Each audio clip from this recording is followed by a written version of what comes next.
안녕하세요. 뉴스반장입니다. 정말 징합니다. 어쩌면 이렇게 한결같은지 모르겠는데요. 참 대단하다고 밖에는 말로 표현할 수가 없습니다. 대한민국 보수구구 언론들의 집념에 다시 한번 경의를 표합니다. 지난 17일 TBS 김어준의 뉴스공장에 출연한 박주민 의원과 박 의원이 발의한 제1호 법안인 주택임대차 보호법에 대해 인터뷰하던 김어준 총수가 방송 중 주택임대차 보호법에 대해 설명하면서 집도 없으면서라고 말한 대목을 콕 집어내 보수 언론과 종편방송 그리고 극우 시민단체까지 나서 서민들을 비하하는 듯한 발언을 했다며 또 마녀 사냥을 시작했습니다. 도대체 이게 뭐가 문제가 될까 싶어 이 방송을 듣고 또 듣고 또 듣고 또 들어봤는데요. 그냥 김어준 총수의 유머 코드라고 밖에는 생각이 들지 않았습니다. 그냥 대화의 전개상 어떤 특별한 의도를 가지고 한 발언이 아니라는 거죠. 이걸 마치 또 무슨 사단이 난 것처럼 김어준 잡기에 나선 건데요. 이런다고 김 총수가 눈 하나 깜짝할 것 같습니까? 제가 대신 말씀드리죠. 실패!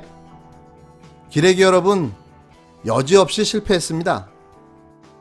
임대하는 분들이 굉장히 불편한 것 같아요. 네, 맞습니다. 임대인 분들 또는 뭐 하여튼 뭐 보수 경제지 또는 보수지에서는 예. 그 방금 말씀하셨던 것처럼 어떤 갱신 청구권 이런 게 보장됐다. 다른 사례와 같다. 다른 나라 사례와 같다. 이렇게 보도하기보다는 원하면 무제한으로 예. 임차인이 원하면 무제한으로 살 수 있다. 그래서 조물주 위에 건물주, 건물주 위에 임차인 이런 식의 제목을 뽑는 보도도 있었어요. 그러니까 오랫동안 우리나라는 집 있는 사람이 갑이고 네. 집 있는 사람이 하는 대로 해야지 하는 걸 그냥 받아들였어요. 다. 맞습니다.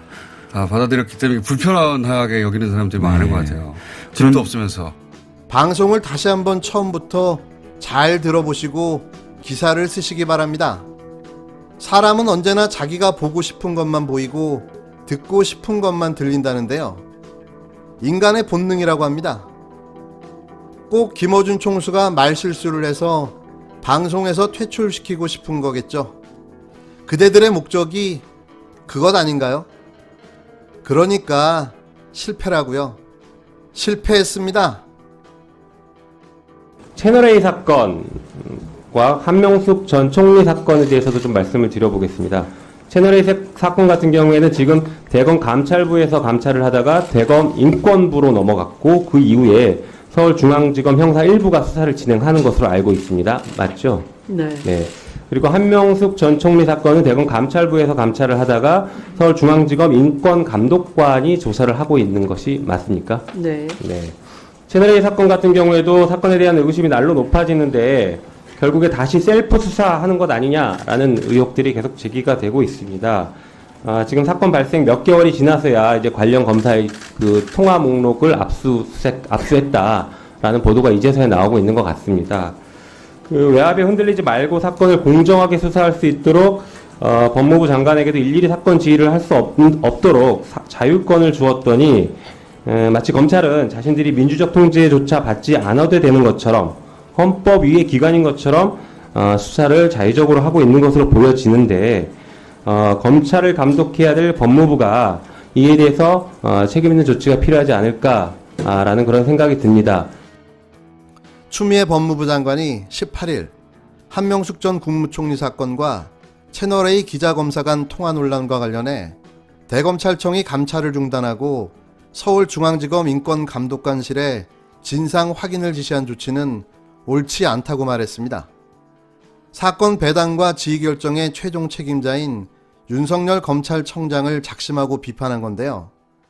이는 한동수 대검찰청 감찰부장이 윤 총장의 지시를 따르지 않고 공개적으로 감찰하겠다고 나선데 힘을 실어주는 발언이기도 합니다. 올해 1월 검찰 인사 등으로 맞붙었던 추 장관과 윤 청장의 재충돌이 불가피해 보이는데요. 이번에야말로 법무부 장관의 수사지휘권을 제대로 발동해 윤 청장을 제대로 징계하고 감찰해야 할 때인 겁니다. 추 장관은 이날 국회 법제사법위원회 전체 회의에 출석해 감찰 사안인데도 마치 인권 문제인 것처럼 문제를 변질시켜 인권감독관실로 이첩한 대검 조치는 바람직하지 않다며 관행대로 돼서는 절대 안 된다고 말했는데요. 이는 더불어민주당 김용민 의원이 한 전 총리 사건 등과 관련해 대검 감찰부장에게 감찰을 맡겨야 할 상황인데 제대로 조사받기를 꺼리는 것 아니냐는 질문에 대한 답변이었습니다. 추 장관은 대검 감찰부가 직접 조사하도록 조치하겠다는 답변도 내놓았는데요. 그는 일단은 인권감독관의 조사 결과를 감찰부에 보고하게 되어 있는 만큼 감찰부의 손을 완전히 떠난 것은 아니다라며 적당한 시간까지 마무리되지 않는다면 신속하게 진행해서 감찰부가 조사하도록 하겠다고 말했습니다. 이 이른바 검언유착 의혹 사건은 사안의 내용은 대강 말씀드리면 신라젠 사건에 대한 혐의가 명확치 않은 이철 피고인에 대해서 이분은 이제 별건으로 14년 6개월의 형을 받아 수용 중인 상태입니다. 그 이철과 그 가족들이 신라젠 수사를 받고 강한 처벌을 받을 것처럼 반복적으로 협박을 한 후에 정관계 인사, 여기서는 이름을 이미 언론을 통해서 알려졌기 때문에 밝히도록 하겠습니다. 유시민 노무현 재단 전 이사장 등 정관계 인사에 범죄 정보를 제공하면 선처를 받을 수 있도록 해주고 그렇지 않다면 피해자와 그 가족이 수사로 강하게 처벌받을 것처럼 협박을 했다는 그런 피의사실 요지가 알려져 있고요. 여기에 대해서 그것이 언론 보도를 타고 상당히 세세한 보도까지 이어져서 법무부는 그 언론 보도 직후인 4월 2일자로 대검 감찰부에 공문을 보내서 진상 확인을 지시했습니다. 그런데 관련 녹취록 전체를 보고 판단하겠다라고 하면서 감찰 여부를 그때 가서 결정해야 된다는 이유로 감찰을 중단시키고 인권부에 진상 확인을 지시한 대검의 조치는 위원님의 지적처럼 저로서도 옳지 않다라고 생각을 합니다. 이 감찰이라는 것은 제도가 출범할 때 검찰은 다 검사 각자가 단독제 행정관청이고 단독제 행정관청에 대한 그것을 직무승계 이전권을 통해서 검찰총장이 좀 통일을 기하도록 그렇게 하고 있는 검찰청법이 있는 것이죠.